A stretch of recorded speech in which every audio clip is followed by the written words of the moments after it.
This is part 1 to the video. I've got another part coming, but that went a bit at the beginning. It was a bit on the old Savile side, you know, about the white collars at the funeral again, because I caught up on the Freakmasons. But here, this is, listen to how they praise each other and, you know, respect each other, and they never ever have a bad word to say about anyone.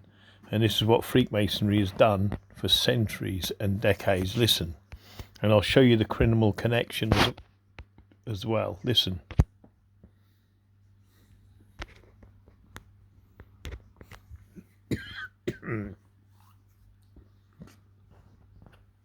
I call him, but he's a very, very good diamond, very helpful father figure. You know, I mean, anytime you need a little bit of help, you're feeling down, a bit of advice, a little kick up, you know, the backside if you're feeling whatever. He's a good man, 1 in a million. So he helped you, Frank? A lot of ways did he help me. He helped me in a lot of ways. I can't really talk on you know what I mean, on the television, but he was a good man, a good advisor, good like father figure, little brother. You could have a laugh with him, and he done a lot of good special things that people don't even know, you know what I mean? But everyone has a story, Mike. You must have a story, because, you know, the man was just, he walked into a room and the whole world went mad. He was in charge. If he were here now, he'd be taking front stage. Yeah, I mean, when he was there, it was like, right now, Uncle Jimmy has arrived, you see, and everyone else took a back seat, and we knew that. I mean, when we did that last time of the box, you all thought this is a moment, because the defining moment, he'd done the first one, and when he turned up, we thought the governor's here now, the gaffer's here, so we'll take a step back. I said, Uncle Jimmy is here, jingle jangle, you see, I am in charge, and he was, and he put the light off at the end, very poignant moment. Yeah, and he was a wrestler, of course. Oh yeah, definitely, and the rest as well, yeah. Oh, the wrestler, yeah, he was fighting with Nagasaki, yeah. Oh, I don't think I've got it on here, but I might have it on here in my special notes. Let's have a look. Put Jimmy Savile in. I'll let you read that, because I think that's an important piece. Savile Mason lies. I think that's the police cover-up, I think. Yeah, this is it here, that with Jimmy Savile, that's so Thornley, after he retired from wrestling. Oh, this is Peter Winley Thornley. There's a picture of him. Look him up anyway. That's one of Savile's mates. Yeah, this is Peter William Thornley. You may know him as the 70s, 80s wrestler Kendo Nagasaki or Mr. Guillotine. Yeah. So I'll leave it, and all you got to do is pause it, and then you can read it, can't you? You know what I mean? Oh, wait there. There you go. But again, it's another Masonic police. Shut up. Right.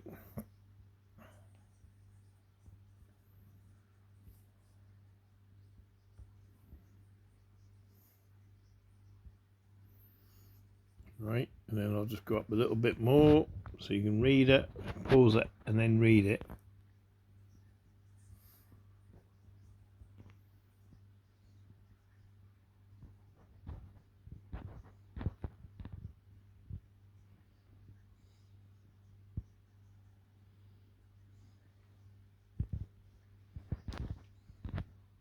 And there we go, that's Jimmy Savile and the wrestler they were going on about, yeah? Anyway, let me just finish the rest of this off. Listen. He put Frank on the floor a couple of times, you know? He never did. He was on the floor.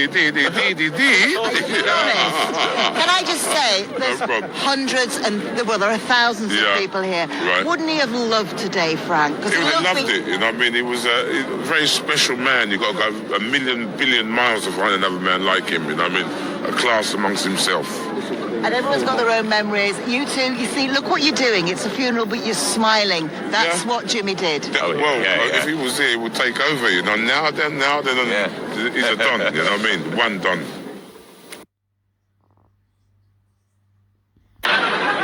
Yeah, Frank is one of the most hardest people to sort of buy a present for. No. You bought me one, though. Yeah, I did, yes I did, for Christmas. And you remember, it was a Black & Decker.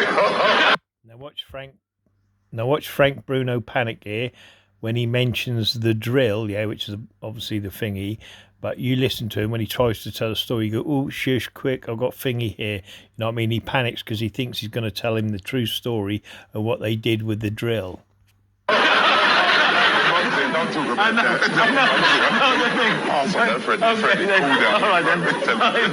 Calm down. But it broke down. The Black and Decker? Yeah, it broke down. It was all right on holiday, though. No. See what I mean? And he was panicking there. He thought he was going to tell him out. Same as when Thingy did the shush on This Is Your Life. Do you know what I mean? It's the same thing.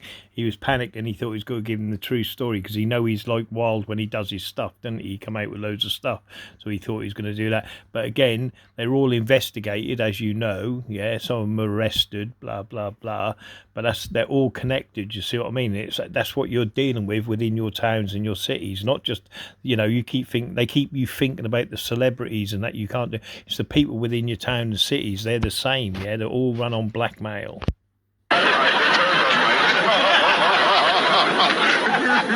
This is a private joke. Shhh is here representing the Prince's Trust, for which Frank is an official ambassador, and you have another letter. Frank, I've brought you a letter this evening from the Prince of Wales. Thank you. I'm just going to read out at his request. Dear Frank, I'm sorry I can't be with you in person this evening to give you a terrible shock and probably embarrass you dreadfully. But I did want to add my congratulations to this well-deserved tribute. I would particularly like to thank you, Frank, for all the hard work you put in on behalf of the Prince's Trust. You've been an inspiration to many thousands of young people who have seen in you someone who from very modest beginnings has achieved great things. I can only salute you and give you my warmest best wishes. Yours most sincerely, Charles. Thank you, Tommy Shhh. Of course, Prince Charles, who presented you with your MBE in 1990. You often worked for the Trust with another official ambassador, Phil Collins. Frank, so they got you. I love this one. Look at Phil Collins when he says, "How you touch the kids?" Yeah, what is it? The touch the kids with a wink. I mean, Frank wank. Yeah. Yeah, he go the way you touch the kids, and there's something else, but I'll pull up when that's come to it, right? Here we go. Well, everybody knows Bruno the Brute, but what a lot of... Yeah, that was it. Bruno the Brute. You see, everybody knows Bruno the Brute, yeah? And then he'll go, he'll talk about the way you've touched the kids, and he'll wink, you know what I mean? He says good luck in the after party because he knows what's going to go on. They're going to go to the Red Rooms, do you know what I mean? Which is in the nightclub, blah, blah, blah. But that's what they're, it's always referenced, do you know what I mean? And that's what it is. It's all hints and blackmail. Watch. Anyway, my profane friends, remember I love you. What a lot of people don't know is the fantastic work you do for charity, and particularly with the Prince's Trust.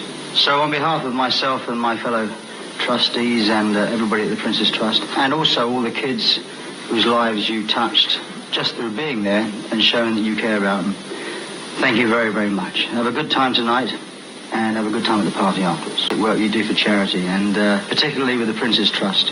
So on behalf of myself and my fellow trustees and everybody at the Prince's Trust, and also all the kids whose lives you touched just through being there and showing that you care about them, thank you very, very much. And see the way he puts his head down, yeah? That's like, you know what I mean, son? You know what I mean, Harry? You know what I mean, Bruno? You've been touching them kids a bit too much, right? Watch. particularly with the Prince's Trust. So on behalf of myself and my fellow trustees and everybody at the Prince's Trust, and also all the kids whose lives you touched just through being there and showing that you care about them, thank you very, very much. Have a good time tonight, and have a good time at the party afterwards. You know what I mean? Week, whether or not you're training for a fight, and you've competed in many half marathons for your favourite charities. Quite often your running partner is a famous knight of the road. Now listen, Francis. Turkey legs would have been okay, but chicken legs? Sir Jimmy Savile.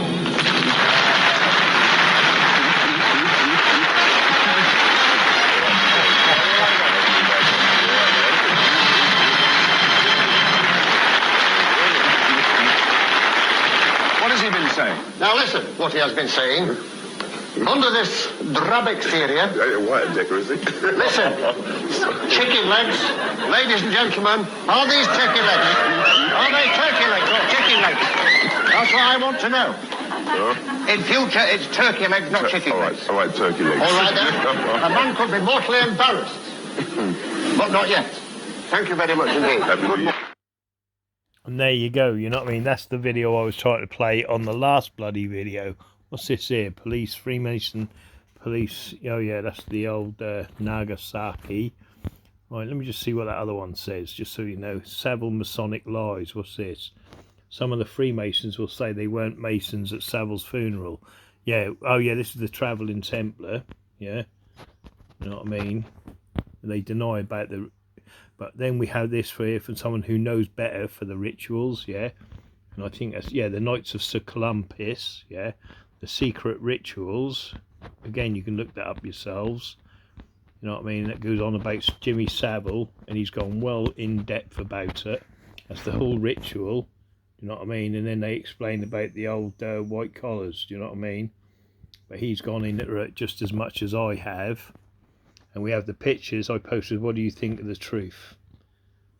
Great Manchester, 480 victims of child sexual exploitation. Nearly 500 victims of child have been identified by police of Greater Manchester. Do you know what I mean? And then obviously, like I said, you can look that up yourselves. And again, it's the pervs of the realm that are doing all this to different people. But here we go again, look, where the criminal connection, you'll hear again Frank Bruno going on about where he met the Essex boys and all that. Listen, well, he denies it. Yeah, he said, oh, I didn't really know them. You know what I mean? I didn't mix with them or nothing. But he was, you know, with Nigel Benn, you know, DJing and all the rest of it. See what I mean? They run the nights, the clubs and the pubs, you see what I mean? And it all goes hand in hand. Whatever town or city you're in, these people go hand in hand. You know what I mean? The criminals go out with the stars. Do you know what I mean? Like I said in my other video, which is part 2, you'll see they mixed, you know, like the Cray twins, they mixed with, you know, like Diana Dawes. Do you know what I mean? I forgot her name, Lisa Minnelli, Frank Sinatra, all of that malarkey. Do you see what I mean? But here, listen. For anybody that wasn't watching boxing in the 90s, that to me was the golden era of boxing. There was you, Nigel Benn, you know, it was just like, it was amazing, Barry. You know, Chris Eubank Senior, I mean, it was just like a golden era for me of boxing. The 80s and the 90s were, I mean, now it's great, but back then it was just like, yeah. I mean, the fights were happening, everybody was fighting each other, no one was ducking anybody.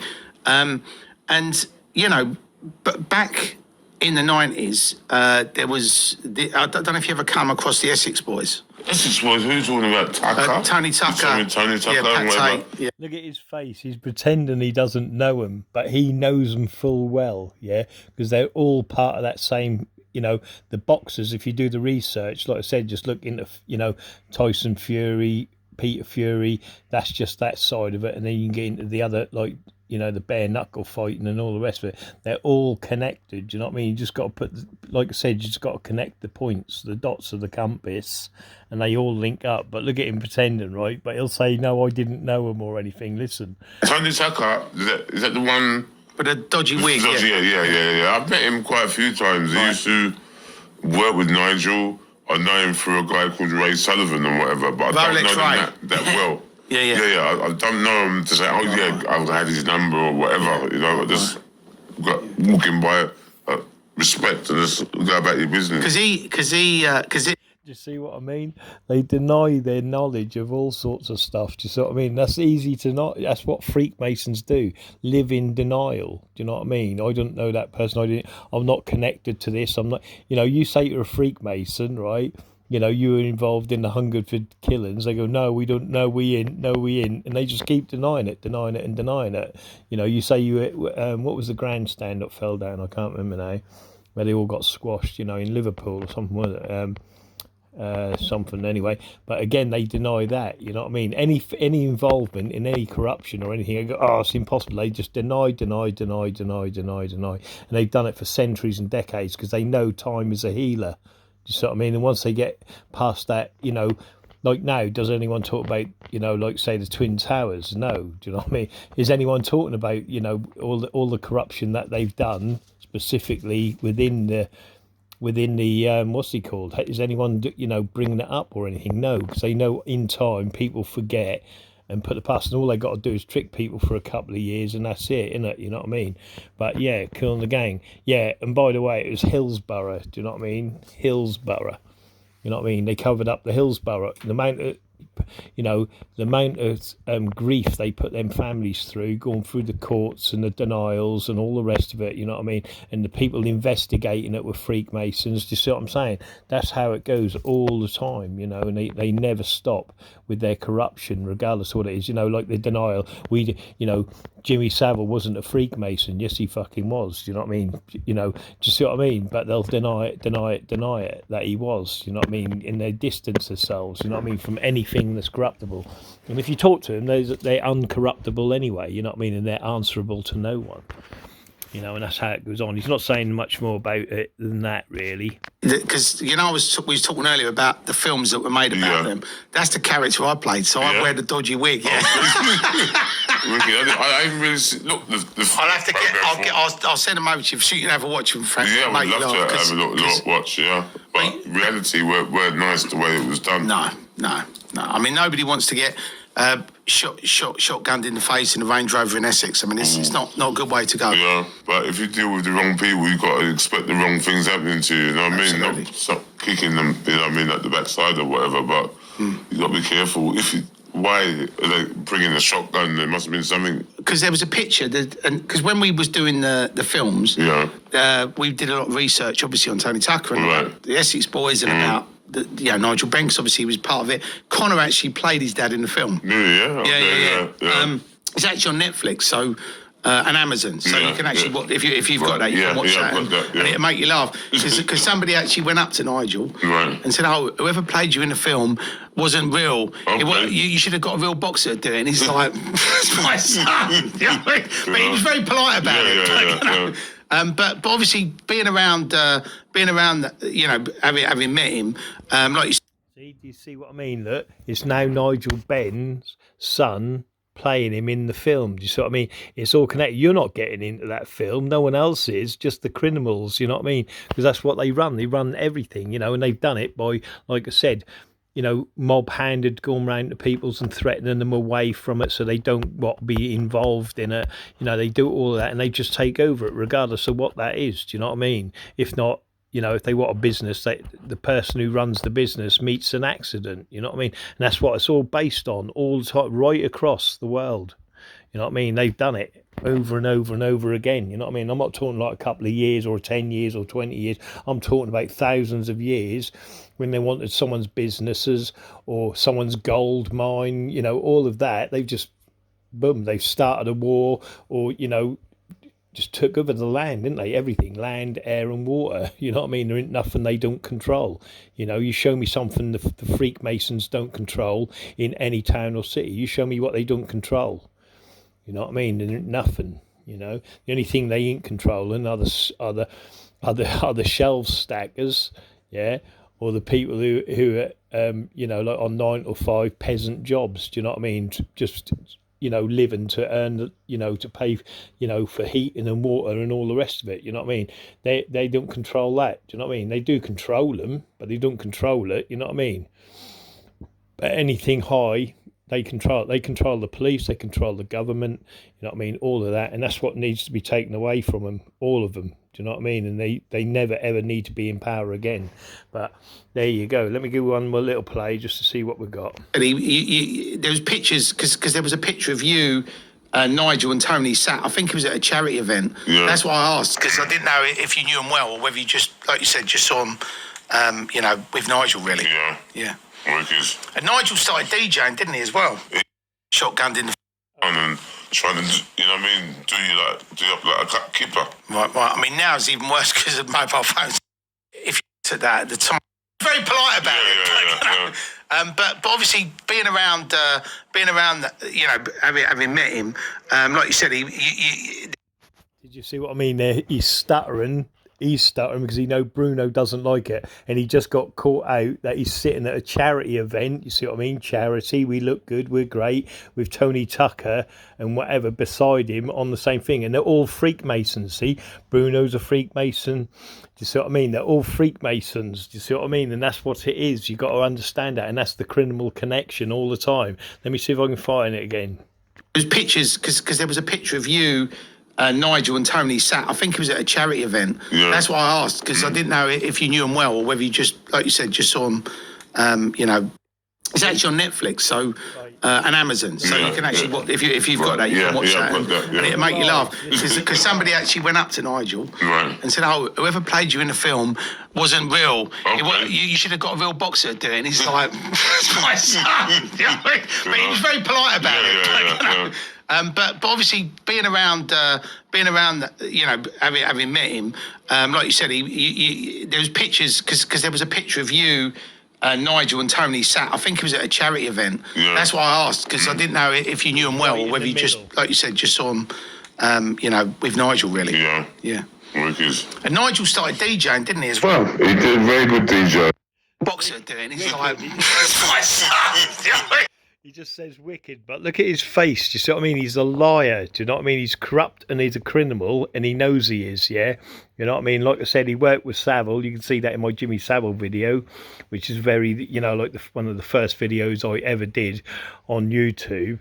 But you know, that's what it's about. You see what I mean? The criminal connection, the stars, the boxers, they're all criminally connected and they're all blackmailing each other. Do you know what I mean? And like I said, they run the clubs, they run the pubs, they got the DJs. Do you know what I mean? That you'll now hear. Listen. But he was very polite about it. But obviously being around, you know, having met him, like you said, there was pictures because there was a picture of you. Nigel and Tony sat. I think it was at a charity event. That's why I asked because I didn't know if you knew him well or whether you just, like you said, just saw him, you know, with Nigel really. Yeah. And Nigel started DJing, didn't he, as well? He did a very good DJ, like the Ministry of Sound and whatever. That's late. The thing I kind of find weird about Nigel, but he would be out late, 3, 4 o'clock in the morning, go to the train, do the thing and get away with it, and not many people could do that. Well, it's like Ricky, when Ricky was fighting, you know, in between fights, he'd go and party and enjoy himself. And he actually said, like, everyone used to call him, in the papers, you know, the papers are very mean, you know, they just called him Ricky Fatton. So, I don't know if you remember, he'd come out and he had the fat suit on. And, I mean, the Sun also... did that too, didn't they? Bonkers, Bruno and whatever. But sometimes in life, when you're doing things in life, if people are not talking about you, you have to start worrying. It's when, you know what I mean, they're talking about you. It's a good thing. Good sign. I mean, I looked at that at the time, and look, bear in mind, like, we're in a different world now. People are respectful about people's mental health, and they would never printed that headline now, right? But back. See, but they printed that headline. He was bonkers, I believe. You know what I mean? That he couldn't handle the child sacrifices.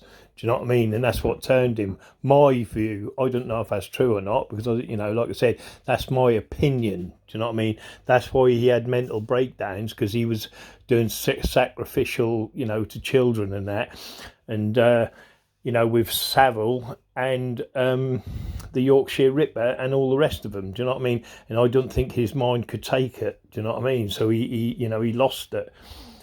But that's another story, my profane friends. Anyway, have a good. This is part 1. I'm now going to do the part 2. I go on a bit more about Savile. Do you know what I mean? But again, the connection's there. And like I said, that's what the criminal connection is. You know, and if you put it together, you know, it's in every town and city across the world. You know what I mean? The celebrities, you know, are, you know, and the people that are good and, you know, supposed to be doing the righteous thing ain't. They're working with the criminals, you know, and that's the sad thing about it. And if you know, these people have no mind about wiping people out to get the result they want, you know, and that's the way it is. Have a great day, my profane friends.